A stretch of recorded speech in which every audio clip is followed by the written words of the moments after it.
Hey everyone, Tony Herman, Public Information Manager with the City of Hastings here. I have alongside me Brandon Lubkin, Director of Underground Operations, and in his capacity he oversees water, wastewater, and sewer and gas operations. So we're here talking, doing this Facebook Live today because Hastings Utilities sent out on Friday some letters to residences through our service area where there's a possibility of lead in the water service infrastructure for those particular residences. The letters are in English and in Spanish, and they're broken down into three categories: known lead, unknown services, and then galvanized. And I guess could you explain the galvanized aspect of it? Sure. So yeah, basically our records are either going to indicate that part or all of your water service line. The water service line is the connection between the water main, the big pipe, and your home. Essentially, the water service goes from the source, being the main, to the meter and to your faucet beyond. Just to clear that up. But yeah, so. Folks will be getting one of three different letters, if any at all. One of them will be that our records indicate that you have a lead service, at least all or in part. A section of that service is lead. Also, unknown services that we don't know if they're lead or not, at least all in part or in part there as well. And then galvanized requiring replacement, which is essentially any galvanized service pipe downstream from lead. Very few of those in our record, but there's still there's three actually in the entire community in our records right now that'll receive that letter. Mm-hmm. So. And do you remember the amounts of the other two categories? Yep. We're at about 1,100 right now for lead. Services, and then we are around 650 for unknowns that could potentially be lead. Mm-hmm. So, and these letters, this notification process is all part of our adhering to the final revision of the lead and copper improvements, which that was finalized about a month ago. Yep.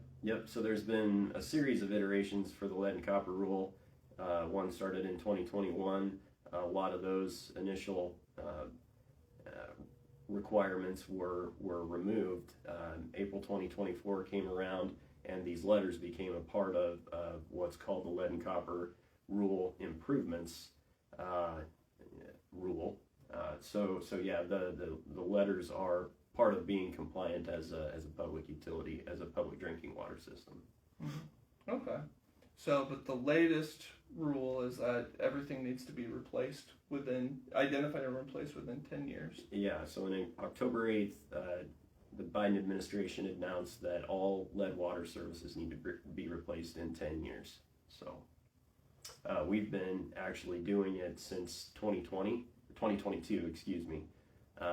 We hired a 2-person crew, the necessary equipment, and then we entered into a loan through the state where we are basically, it's a $2 million loan, and we get 62% of that paid back. So $1.3 million the state actually pays out to us.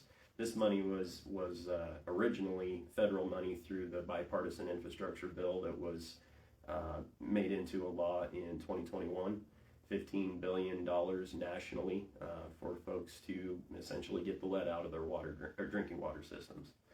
So our initial loan is for $2 million, of which 1.3 of that is actually money paid straight to us, and the 700 remaining roughly, we will have a 0 interest 30-year loan. So you can see how that benefits us as well, where that with inflation going up, the money devaluing, it's a pretty darn good deal. So, and the letters that, I guess it would be 1,600 people or so, 1,700 people are receiving.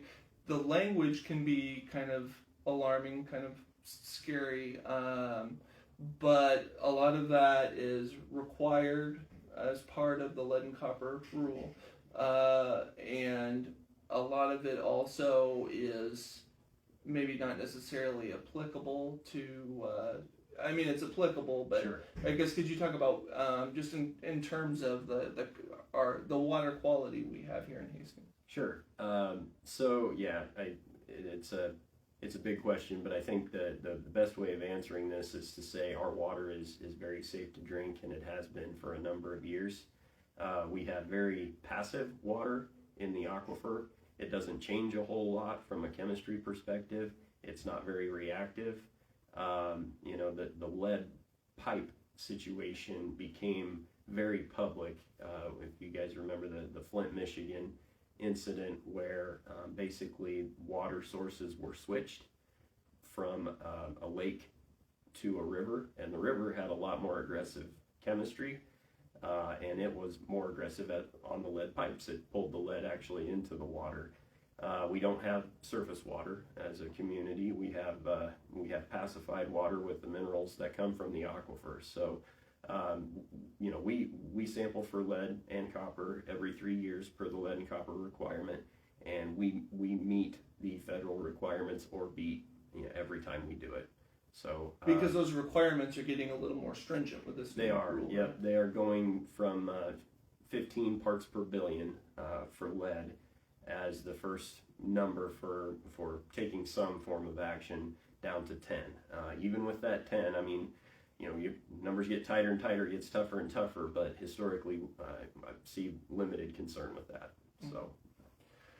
And I think there are some measures people can take when they're getting water from their faucets to make things even safer, right? Yeah, yep. Yeah, so I guess to jump back a little bit, that in the letter there is required language that states what lead can do to you if you drink it, and it's a little startling. It's if infants or children consume large amounts of lead, it can impair their IQ. There can be behavior problems, and for adults, there's heart risks, there's nervous system risks. It's not good to consume. It was a great conduit back in the day, and that's why it's in the ground. It's not particularly reactive. You can bend it around corners if you needed to, and so historically they thought it was a great material to use, and now as science advances we learn more and more. But there are preventative things you can do if you discover that your service is lead, or if you have lead plumbing in the home as well. There's a chance of that. Probably the best thing you can do is just run your tap until it's cold. What you're doing there is you're flushing out whatever water was sitting right up against the pipe. You're purging that out and down your drain before you consume it. I prefer to have a cold glass of water versus a tepid glass of water anyway. So that's what I do anyway. That's probably your best thing. There's also filtration you can do. The little aerator on your faucet, you can clean that regularly as it will collect particulates. Just little things like that if you are worried about it. But again, we have safe water in Hastings. Mm-hmm.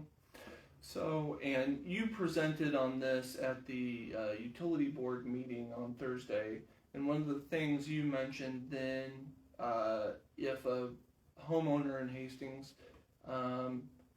is concerned about this, wondering if it would affect their house, you mentioned kind of the time for housing construction, 1950, right? That's kind of a good cutoff. Right. So anything, if your home is in a neighborhood from the 50s, I would say 1950 itself or older. That is typically the areas that we see lead. And I guess this is a good time to speak on folks that have unknown services 1950 to 1988 will also be getting that letter, that unknown services letter.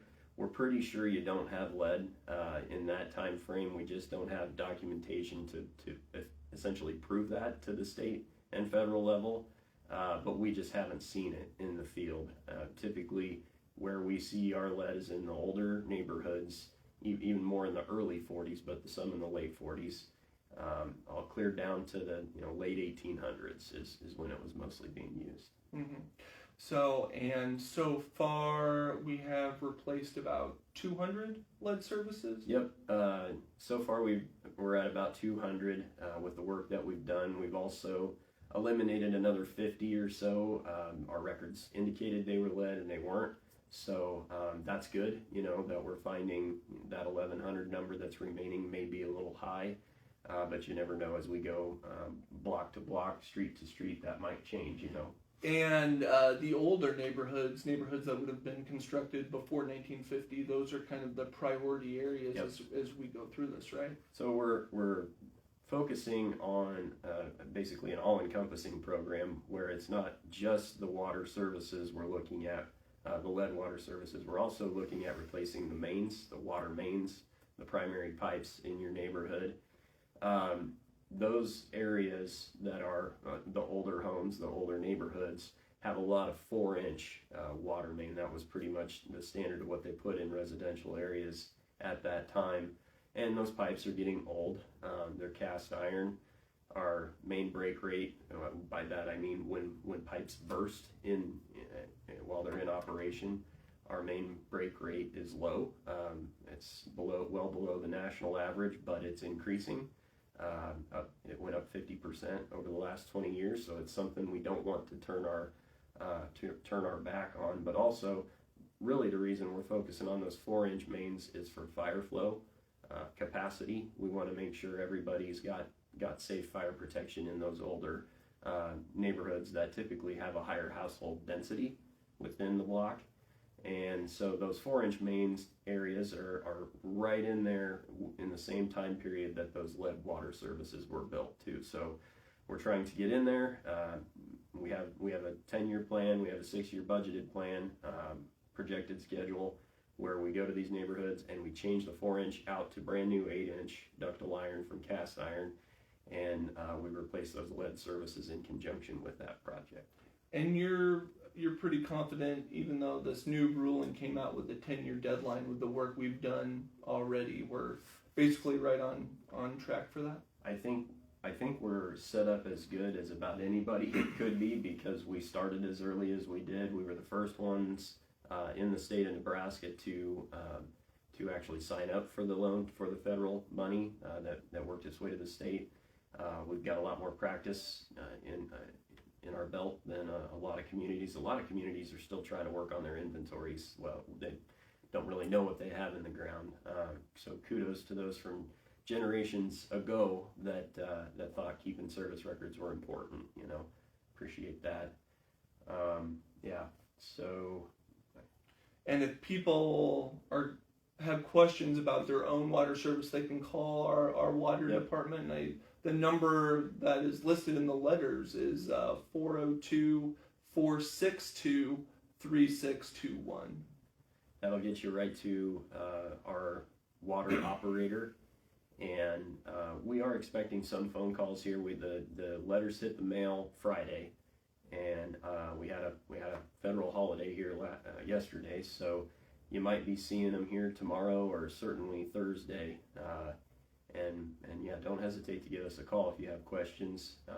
And if you have an unknown service, if you'd like to get a visit scheduled, it helps us out to go ahead and get those scheduled, and we can check at the meter in your home and see, oh, that's copper, or oh, that's plastic, and we can define that unknown and take it off the list then if we're able to do so. So. Mm-hmm. But yep, we're preparing for it. If it gets a little busy, we've got other people, other water service people on standby to answer phones. I'm a backup as well. So yeah, don't be afraid to call if you have questions or you'd like to get an appointment for an unknown service verification. So, and even before this final revision of the lead and copper rule came out, you were trying to engage the public and be as transparent as possible you have information about the progress of the project on Engage Hastings. That's one of the first Engage Hastings projects that we published when the site went live in February. And I know if you're wanting more information beyond what's in the letters going out, the URL for that is engage.cityofhastings.org, and then for that specific project it would be /water-lead-services-replacements. Or you can just scroll through. We have 47 projects on Engage Hastings. It's near the bottom, but it's in there, so you can, because you've been updating the numbers monthly on the replacement. We update those monthly. We talk about the main, where we're at, where the contractor's at, where the lead crew's at, and what our hopes are to accomplish then through the month. So okay. Well, I think we covered it. Right? Okay. Sounds good to me. All right. Well, thank you, Brandon. Yep.